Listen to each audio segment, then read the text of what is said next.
Hello friends, my name is Devendra Kahar और आप सभी का स्वागत है हमारे इस यूट्यूब चैनल में। तो फ्रेंड्स, आज की इस वीडियो में हम देखने वाले हैं the shehnai of Bismillah Khan, जो कि 9th क्लास के सेकंड चैप्टर का सेकंड पार्ट है। तो आज इसको हम पूरा हिंदी में समझने वाले हैं। तो चलिए शुरू करते हैं। और शुरू करने से पहले अगर आपने चैनल को सब्सक्राइब नहीं किया है तो प्लीज़ सब्सक्राइब कर लीजिए, ताकि आपको आगे आने वाले वीडियोज़ का नोटिफिकेशन मिलता रहे। तो आज हम पढ़ने वाले द साउंड ऑफ म्यूजिक का सेकंड पार्ट, जो कि the shehnai of Bismillah Khan. तो चलिए इसको पढ़ना शुरू करते हैं और हिंदी में इसको समझते हैं। बिफोर यू रीड सेक्शन में हम पढ़ते हैं, do you know this people, what instruments do they play. तो यहाँ पर बोला है क्या आप इन लोगों को जानते हैं, नीचे जो दिए गए हैं, और कौन से इंस्ट्रूमेंट ये बजाया करते थे। तो देखिए आप देख सकते हैं यहाँ पर बोला गया कि किसी के हाथ में यहाँ पर फ्लूट है, तो किसी के हाथ में तबला है और किसी के हाथ में शहनाई वगैरह है। तो इस तरीके से हमें इसके बारे में बताया गया है कि क्या आप इन्हें जानते हैं, पूछा गया है। अब आगे देखिए बोलते हैं, think of the shehnai and the first thing you will probably imagine is a wedding और अ सिमिलर ओकेजन और फंक्शन। तो देखिए यहाँ पर बोला गया है कि जब जैसे शहनाई की बात की जाती है तो आपको प्रोबेबली एक चीज़ इमेजिन करेंगे आप, या तो कोई वेडिंग या कोई सिमिलर ओकेजन को आप मतलब इमेजिन करेंगे। The next would probably be Ustad Bismillah Khan the shehnai maestro playing this instrument. तो देखिए यहाँ पर बोला गया है कि नेक्स्ट जब आप मतलब शहनाई के बारे में सोचेंगे तो आप उस्ताद बिस्मिल्लाह खान को इमेजिन करेंगे, जो कि शहनाई के माइस्ट्रो थे, मतलब कि लेजेंड थे उसके अंदर। अब देखिए आगे क्या बोला गया है, emperor Aurangzeb band the playing of a musical instrument called pungi in the royal residence for it had a shrill unpleasant sound। तो देखिए यहाँ पर बोला गया है कि जो औरंगजेब जो एम्परर था उसने क्या किया कि मतलब एक म्यूजिकल इंस्ट्रूमेंट को बैन कर दिया था, है ना, कहाँ पर, रॉयल रेसिडेंस के अंदर, जिसका नाम क्या था, पुंगी, क्योंकि इसका एक श्रील और अनप्लेजेंट साउंड था, मतलब कि कानों को चुभने वाला साउंड था। Pungi became the generic name for reeded noise maker, और पुंगी जो था वो एक जेनेरिक नेम बना रीडेड नॉइज मेकर का। Few had thought that it would one day be revived. तो देखिए यहाँ पर कुछ लोगों ने सोचा कि इसको एक दिन वापस से रिवाइव्ड किया जाएगा, मतलब कि वापस लाया जाएगा। A barber of a family of professional musicians who had access to the royal place decided to improve the tonal quality of the pungi. तो देखिए यहाँ पर बोला गया कि एक जो बार्बर था जो कि प्रोफेशनल म्यूजिशियंस की फैमिली से बिलोंग करता था, तो एक दिन वो रॉयल कोर्ट पहुंचा और उसने डिसाइड किया कि वो उसकी जो पुंगी है उसकी टोनल क्वालिटी को इम्प्रूव करेगा। टोनल क्वालिटी मतलब कि उसकी साउंड, टोनल का मतलब होता है साउंड क्वालिटी, है ना, तो साउंड क्वालिटी को वो इम्प्रूव करेगा। He chose a pipe with a natural hollow stem that was longer and broader than the pungi. तो देखिए वहाँ पर उसने एक पाइप को मतलब चूज़ किया जो कि होलो स्टेम था, मतलब कि अंदर से खोखला था और थोड़ा सा लंबा भी था और ब्रॉडर भी था, किससे, पुंगी की अपेक्षा। And made 7 holes on the body of the pipe, और उसने उस जो मतलब जो पाइप था उसके बॉडी पर 7 होल्स बना दिए थे। When he played on it closing and opening some of this holes soft and melodious sound were produced. तो देखिए यहाँ पर बोला गया है कि जब उसने इसको प्ले करना चालू करा, जब उसके जो होल्स थे उसको ओपन और क्लोज करना चालू करा, तो एक सॉफ्ट और मेलोडियस साउंड जो था उसमें से प्रोड्यूस हुआ। He played the instrument before royalty and everyone was impressed. तो देखिए उसने जो ये शहनाई जो बजाई थी, मतलब कि जिसको इसने बनाया है यहाँ पर, जो पुंगी जिसका इसने वापस से इम्प्रूवमेंट किया था उसके अंदर, तो देखिए उसको जब बजाएगा तो सब सुन करके रॉयल्टी कोर्ट में सब सारे के सारे मतलब बहुत ज़्यादा इम्प्रेस्ड हो गए थे। The instrument so different from the pungi had to be given a new name. तो देखिए यहाँ पर जो इंस्ट्रूमेंट था वो बहुत ज़्यादा डिफरेंट था पुंगी से, तो इसको एक नया नाम दिया जाना था।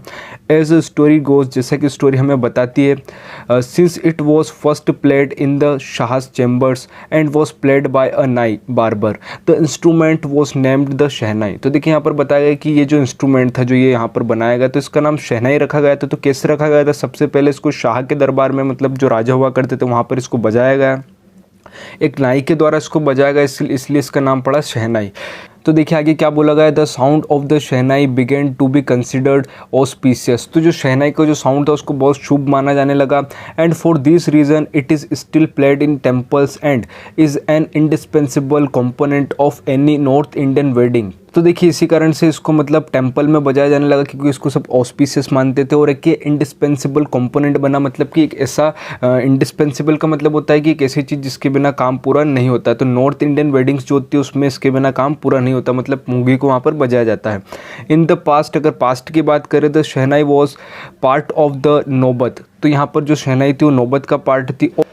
और traditional ensemble of 9 instrument found at royal courts. तो देखिए यहाँ पर बताया गया है कि ये जो मतलब शहनाई हुआ करती थी तो 9 पार्ट मतलब कि एक ग्रुप हुआ करता था, उसके अंदर जो शहनाई थी उसका भी अपना एक पार्ट था, मतलब कि वो एक इसका हिस्सा थी, उसका पार्ट थी। तो इस तरीके से वो पूरा ग्रुप हुआ करता था, कहने का मतलब। Till recently it was use only in temples and weddings. तो देखिए इसको जब उस वक्त क्या किया जाता था, टेम्पल्स और वेडिंग्स में इसको यूज़ किया जाता था। The credit for bringing this instrument on to the classical stage goes to Ustad Bismillah Khan. तो देखिए इसको क्लासिकल स्टेज पर जो पहुंचाने का क्रेडिट जाता है वो उस्ताद बिस्मिल्लाह खान को जाता है, मतलब कि इसको म्यूज़िक वगैरह के लिए भी यूज़ किया जाने लगा, तो उसका जो क्रेडिट जाता है वो उस्ताद बिस्मिल्लाह खान को जाता है। As a 5-year-old, Bismillah Khan played gilli danda near a pond in the ancient estate of Dumraon in Bihar. तो देखिए यहाँ पर बोला गया कि जो उस्ताद बिस्मिल्लाह खान थे जो कि 5 साल के थे, तो ये क्या करते थे कि गिल्ली डंडा खेला करते थे पौंड के पास में। और कौन सा स्टेट होता था? डुमराव, जो कि इस वक्त बिहार में है। He would regularly go to the nearly Bihariji's temple to sing a Bhojpuri chaita at the end of which he would earn a big laddu weighing 1.25 kg, a prize given by the local Maharaja. तो देखिए यहाँ पर बोला गया है कि वो रेगुलरली कहाँ पर जाते थे? बिहारी जी टेम्पल जो था वहाँ पर वो जाया करते थे, है ना, एक सिंगिंग करने के लिए भोजपुरी चाहता, जो वहाँ का जो भी गाना या जो भी होता था टेम्पल के अंदर, तो उसको गाया करते थे। और एंड में क्या होता था कि एंड में उनको कम से कम 1.25 kg का एक लड्डू दिया जाता था। किसके द्वारा? लोकल महाराजा द्वारा एज अ प्राइज़ उनको दिया जाता था। This happened 80 years ago. और ये जो 5 साल का जो ये लड्डू मिलने का कार्यक्रम में, ये इनको 80 साल पहले हुआ करता था। And the little boy has travelled far to earn the highest civilian award in India, the Bharat Ratna. तो देखिए यहाँ पर बोला गया है कि जो ये बिस्मिल्लाह खान जो थे, उस्ताद बिस्मिल्लाह खान, इन्होंने बहुत ज़्यादा ट्रैवल मतलब स्ट्रगल किया अपना हाईएस्ट सिविलियन अवार्ड को पाने के लिए, जो कि हमारा भारत का है, भारत रत्ना। तो इस वजह से उन्होंने बहुत ज़्यादा स्ट्रगल किया और उनको लास्ट में जाकर के भारत रत्न की उपाधि दी गई, मतलब भारत रत्न से उनको सम्मानित किया गया। अब देखिए आगे क्या बोला गया है। Born on 21 March 1916, Bismillah belongs to a well known family of musicians from Bihar. तो देखिए यहाँ पर बोला गया है कि जो बिस्मिल्लाह खान थे वो, उनका जो जन्म हुआ था 21 मार्च 1916 में हुआ था। बिस्मिल्लाह खान जो थे वो कहाँ से बिलोंग करते थे? एक अच्छी वेल नोन फैमिली जो कि म्यूजिशियंस की हुआ करती थी, फ्रॉम बिहार, बिहार से हुआ करती थी, उससे वो बिलोंग किया करते थे, मतलब कि उनका जो पूरा परिवार था वो म्यूजिशियंस हुआ करता था। His grandfather Rasul Bakhsh Khan was the shehnai nawaz of the Bhojpur kings court. तो देखिए भोजपुर का जो राजा हुआ करता था उसके कोर्ट में वो शहनाई नवाज हुआ करते थे, मतलब वहाँ पर उस काम शहनाई को बजाने का काम किया करते थे।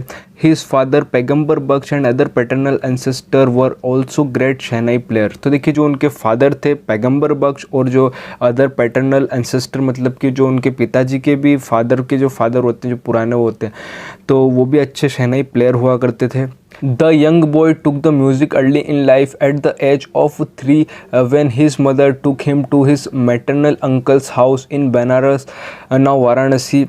Bismillah was fascinated watching his uncle practice the शहनाई। तो देखिए यहाँ पर बोला गया है कि जो मतलब जो उस्ताद बिस्मिल्लाह खान थे उन्होंने बहुत ही यंग एज में, बहुत ही अर्ली उन्होंने म्यूज़िक को चूज़ कर लिया था एट द एज ऑफ 3, जब वो 3 साल के थे।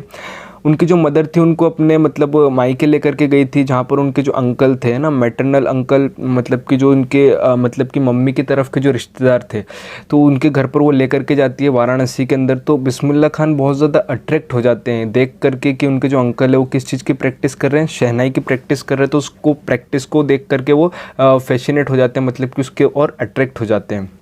सून बिस्मिल्लाह स्टार्टेड अकम्पेनिंग हिज अंकल। तो जल्दी वो अपने अंकल के साथ में मतलब काम करना शुरू कर देते हैं। Ali Bakhsh to the Vishnu temple of Banaras where Bakhsh was employed to play the shehnai. तो देखिए यहाँ पर बोला गया है कि जो अली बख्श थे उनको वो क्या करते थे कि विष्णु टेम्पल में जा कर के बनारस में वो वहाँ पर मतलब शहनाई बजाने का काम क्या करते थे, एम्प्लॉयड थे वहाँ पर, मतलब कर्मचारी बोल सकते हैं हम, कि वहाँ पर वो शहनाई बजाने का काम क्या करते थे मंदिर में। Ali Bakhsh would play the shehnai and Bismillah would sit captivated for hours on end. तो देखिए यहाँ पर बोला गया है कि जब बिस्मिल्लाह जो मतलब जो उनके अली बख्श उनके अंकल थे, जब वो बजाया करते थे शहनाई, तो बिस्मिल्लाह खान जो होते थे बिल्कुल कैप्टिवेट होकर के, अट्रैक्टेड या मंत्रमुग्ध होकर के वहाँ पर आखिरी तक बैठा करते थे, है ना, एंड तक वो बैठा करते थे। Slowly he started getting lesson in playing the instrument and would sit practicing throughout the day। तो देखिए स्लोली उन्होंने क्या करा कि जो उसके लेसन्स थे उसको सीखना शुरू करा, किस चीज़ की, कि प्लेइंग इंस्ट्रूमेंट की, कैसे how to play that instrument है ना, शहनाई को किस तरीके से बजाया जाता है, और उसकी प्रैक्टिस वो थ्रू आउट द डे मतलब पूरा दिन भर किया करते थे। For years to come the temple of Balaji and Mangala Maiya and the banks of the Ganga became the young apprentice's favourite haunt where he could practice in solitude. तो देखिए यहाँ पर क्या बोला गया कि वो बालाजी टेम्पल आते रहे सालों साल तक, मंगला मैया टेम्पल वो आते रहे, और जो मतलब गंगा का किनारा होता था, गंगा नदी के किनारे, तो वो एक यंग अप्रेंटिस का मतलब होता है कि शिष्य जो कि लर्निंग एज में होता है, तो वो बनते हैं, और एक हॉन्ट मतलब कि एक ऐसी जगह जहाँ पर आप जाना पसंद करते हैं, और उसी जगह पर वो सॉलिट्यूड में प्रैक्टिस करते थे। सॉलिट्यूड विच मीन्स कि आप अलोन हैं, अकेले, और वहाँ पर जाकर के आप प्रैक्टिस कर रहे हैं अकेले जाकर के, तो इस तरीके से वो प्रैक्टिस किया करते थे। The flowing waters of the Ganga inspired him to improvise and invent ragas that were earlier considered to be beyond the range of the shehnai. तो देखिए यहाँ पर बोला गया है कि मतलब कि जो फ्लोइंग वाटर जो होता था गंगा का, उस चीज़ ने मतलब उसको इंस्पायर किया, किस चीज़ के लिए, इम्प्रोवाइज मतलब कि इम्प्रोवाइज और इन्वेंट करने के लिए रागास है ना, जो राग होते हैं उसको मतलब कि इन्वेंट करने के लिए उसको इंस्पायर किया बिस्मिल्लाह खान को। और अर्लियर देखिए ऐसा माना जाता था कि जो शहनाई होती है उसकी बस की बात नहीं है कि अच्छे मतलब राग को इन्वेंट कर सके, इस तरीके से माना जाता था, लेकिन फिर भी बिस्मिल्लाह खान ने उस चीज़ को करके दिखाया और नए नए रागास को इन्वेंट किया। अब देखिए आगे क्या होता है। At the age of 14 Bismillah accompanied his uncle to the Allahabad music conference. तो देखिए यहाँ पर जब वो 14 साल के थे तो अपने अंकल के साथ में अकम्पनीड मतलब उनके साथ में उन्होंने काम किया इलाहाबाद म्यूज़िक कॉन्फ्रेंस के अंदर, मतलब वहाँ पर पार्टिसिपेट किया। Eight the end of his recital, जब उनकी आखिरी उनकी प्रस्तुति हो गई, उन्होंने अपनी प्रस्तुति ख़त्म कर ली, Ustad Fayaz Khan patted the young boys back and said work hard and you shall make it. तो देखिए यहाँ पर जब उन्होंने अपनी प्रस्तुति ख़त्म करी एंड में, तो उस्ताद फयाज़ खान थे, उन्होंने उसके मतलब जो यंग बॉय थे उनको पेटेड किया, मतलब उनको शाबाशी दी और बोला कि तुम वर्क हार्ड मतलब मेहनत करो, यू शैल मेक इट मतलब कि यू कैन गेन सक्सेस, कि तुम सक्सेस को प्राप्त कर सकते हो, इस तरीके से वो बोलते हैं। With the opening of the All India Radio in Lucknow in 1938 came Bismillah's big break. तो देखिए यहाँ पर क्या हुआ कि जब 1938 के अंदर लखनऊ के अंदर रेडियो स्टेशन की शुरुआत हुई है ना, ओपनिंग हुई इसकी, तो वहाँ पर बिस्मिल्लाह खान के बिग ब्रेक्स मतलब उनके प्रोग्राम आने लगे। He soon became an often heard shehnai player on radio. तो देखिए उनको अक्सर सुने जाने वाला शहनाई प्लेयर मतलब माना जाने लगा कि उनको अधिकतर सुना जाता है। अब देखिए आगे क्या होता है। When India gained independence on 15 August 1947 Bismillah Khan became the first Indian to greet the nation with his shehnai. तो देखिए यहाँ पर बोला गया कि जब इंडिया को इंडिपेंडेंसी मिली मतलब कि आज़ाद हुआ इंडिया 15 अगस्त 1947 में 1947 में, तो बिस्मिल्लाह खान ऐसे पहले व्यक्ति थे जिन्होंने नेशन को ग्रीट किया अपनी शहनाई के साथ में। He poured his heart out into Raag Kafi from the Red Fort to an audience which included Pandit Jawaharlal Nehru, who later gave his famous Tryst with Destiny speech। तो देखिए यहाँ पर बोला गया कि उन्होंने अपने पूरे दिल से राग काफ़ी को गाया है ना। राग काफ़ी जो भी उनका मतलब गाना वगैरह जो था वो गाया कहाँ से, रेड फोर्ट से ऑडियंस के लिए। उस ऑडियंस के अंदर पंडित जवाहरलाल नेहरू भी इंक्लूड थे जो कि हमारे फर्स्ट प्राइम मिनिस्टर थे। तो उस राग काफ़ी के बाद में उन्होंने अपनी favourite speech tryst with destiny दी थी है ना। पहले राग काफ़ी हुआ फिर उन्होंने अपनी स्पीच दी जो हमारे पहले प्रधानमंत्री हुए। अब देखिए आगे क्या होता है। Bismillah Khan has given many memorable performances both in India and abroad. तो देखिए जो बिस्मिल्लाह खान तो उन्होंने बहुत अच्छे मेमोरेबल परफॉर्मेंसेज दिए थे इंडिया के अंदर और अब्रॉड के अंदर।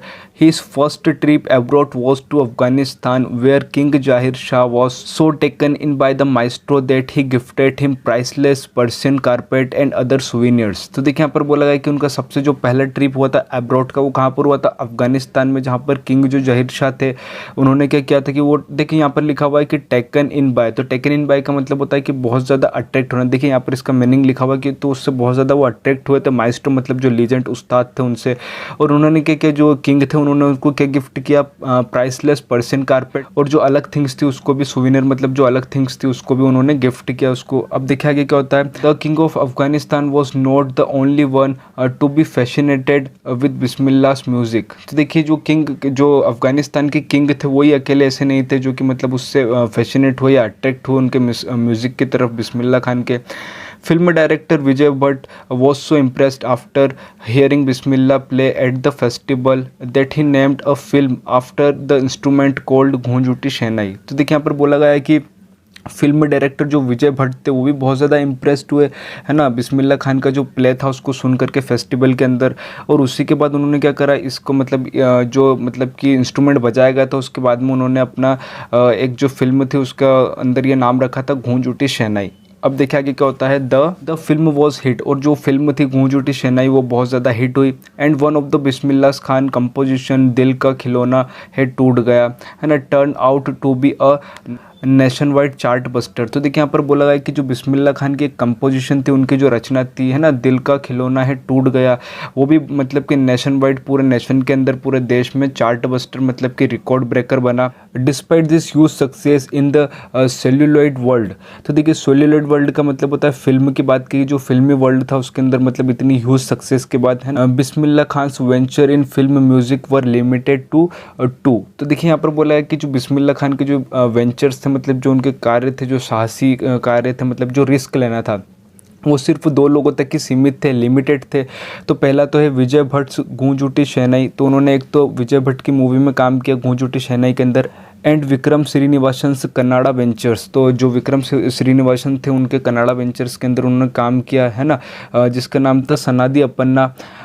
तो इस तरीके से 2 चीज़ों में उन्होंने दो लोगों के लिए काम किया फिल्म इंडस्ट्री के अंदर। अब देखिए आगे क्या बोला गया है, I just can't come to terms with the artificiality and glamour of the film world, he says with emphasis. तो देखिए यहाँ पर वो बोलना चाहते हैं कि आर्टिफिशियलिटी जो है फिल्मी इंडस्ट्री की और ग्लैमर की, तो उसमें वो ज़्यादा फंसना नहीं चाहते, या उस चीज़ को ज़्यादा मतलब मायने नहीं देते हैं, इस तरीके से वो एम्फेसिस करके बोलते हैं। अब देखिए आगे क्या होता है, awards and recognition come thick and fast. तो देखिए यहाँ पर उनको बहुत सारे अवार्ड और रिकॉग्निशन मतलब बहुत जल्दी उनको मिले। Bismillah Khan became the first Indian to be invited to perform at the prestigious Lincoln Center hall in the United States of America. तो देखिए यहाँ पर बोला गया है कि जो बिस्मिल्लाह खान थे वो पहले ऐसे इंडियन थे जिनको इन्वाइट किया गया कहाँ पर परफॉर्म करने के लिए, प्रेस्टिजियस लिंकन सेंटर हॉल के अंदर, यूएसए के अंदर उनको इन्वाइट किया गया, जहाँ पर उनको क्या था कि परफॉर्मेंस अपनी देनी थी। He also took part in the world exposition in Montreal, in the Cannes art festival and in the Osaka trade fair. तो यहाँ पर उन्होंने मॉन्ट्रियल एक्सपोजिशन जो वर्ल्ड की थी वहाँ पर उन्होंने पार्ट लिया, और कैनस आर्ट फेस्टिवल में भी और ओसाका ट्रेड फेयर के अंदर भी उन्होंने पार्ट लिया।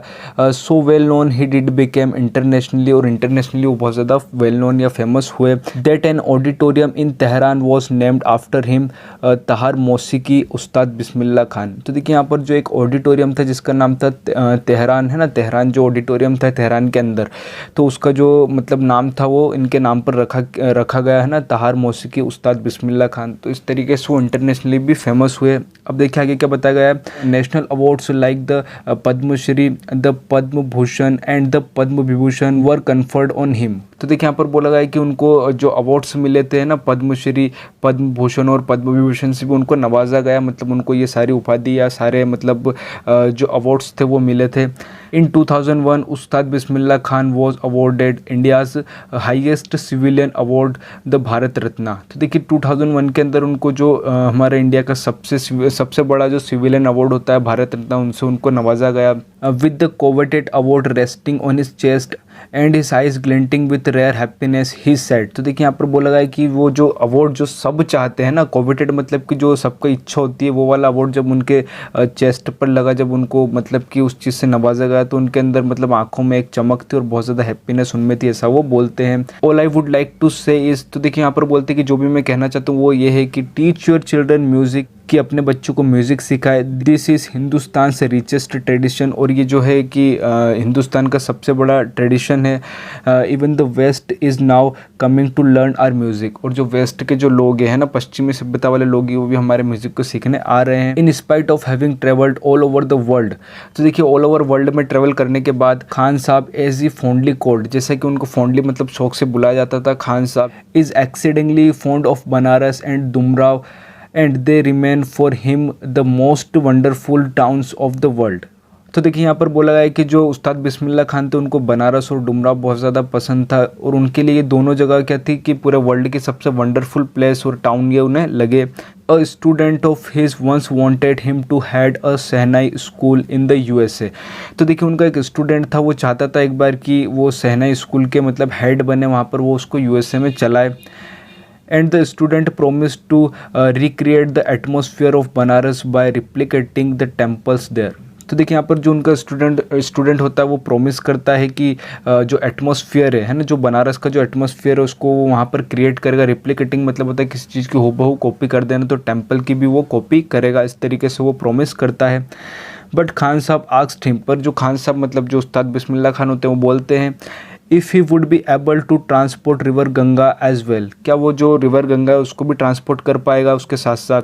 Letter he is remembered to have said, तो देखिए उनको याद किया जाता है ये बोलने के लिए, that is why whenever I am in foreign country I keep yearning to see Hindustan, while in Mumbai I think of only Banaras and the holy Ganga, and while in Banaras I miss the unique mattha of Dumraon. तो देखिए यहाँ पर बोला गया इसी वजह से जो मतलब उस्ताद बिस्मिल्लाह खान होते हैं जब वो फॉरेन कंट्री में होते हैं तो उनकी इच्छा होती है, यर्निंग मतलब कि एक विश या इच्छा जो होती है ना, तो उनकी एक इच्छा होती है कि वो क्या करें, हिंदुस्तान को देखें। और जब वो हिंदुस्तान के अंदर होते हैं, जब वो मुंबई के अंदर होते हैं हिंदुस्तान में, तो उनको सबसे ज़्यादा याद किसकी आती है, बनारस की, जो होली गंगा वगैरह होती है उसकी। और उसके बाद जब वो बनारस में होते हैं तो वो सबसे ज़्यादा क्या मिस करते हैं, डुमराव का जो मट्ठा है उसको बहुत ज़्यादा वो मिस करते हैं।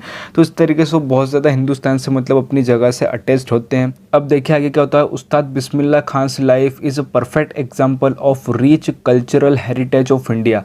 तो देखिए यहाँ पर बोला गया है कि उस्ताद बिस्मिल्लाह खान जो एक परफेक्ट एग्जाम्पल हो सकते हैं इंडिया के कल्चरल हेरिटेज के नाम पर, है ना। रिच और कल्चरल हेरिटेज जो होती है, हमारी जो संपत्ति होती है उसके नाम पर मतलब एक अच्छा एग्जाम्पल हो सकते हैं।